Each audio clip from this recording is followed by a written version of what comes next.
Nella sfortuna siamo stati fortunati perché i platani, gli alberi comunque sono caduti appoggiandosi, diciamo così, sui campi. Mogliano il giorno dopo è il momento della conta dei danni in seguito alla tromba d'aria che si è abbattuta nelle zone periferiche del comune. Per tutta la notte vigili del fuoco, protezione civile ed amministrazione hanno perlustrato il territorio seguendo le decine di segnalazioni che mano a mano arrivavano ai centralini.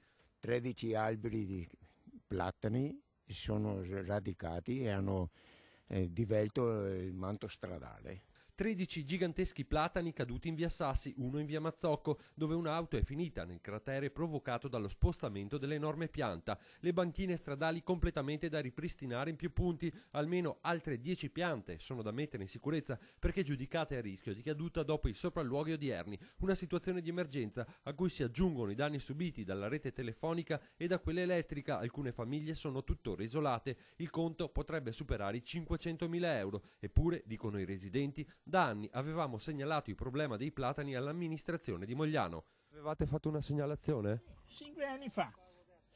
Ma no dei nostri che si fanno. 5 anni fa abbiamo mandato per metterli in sicurezza. Queste case in via Sassi per fortuna non sono state interessate. Ma ormai avvertivo da 5 anni, non gli ha fatto niente, vedi? Gli ha tagliato via i rami in parte e andai su, dritti, in alto, perché se bello.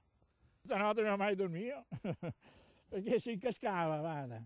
Ma non è andata altrettanto bene a questa casa in via Cortellazzo. Il sindaco sta valutando l'eventualità di chiedere lo stato di calamità per Mogliano. La cosa più urgente, tuttavia, è quella di mettere in sicurezza il territorio. Cercheremo adesso di fare una programmazione per tutte le zone di Mogliano e facendo i conti purtroppo con l'aspetto economico che non pesa poco. I soldi ci sono, sindaco?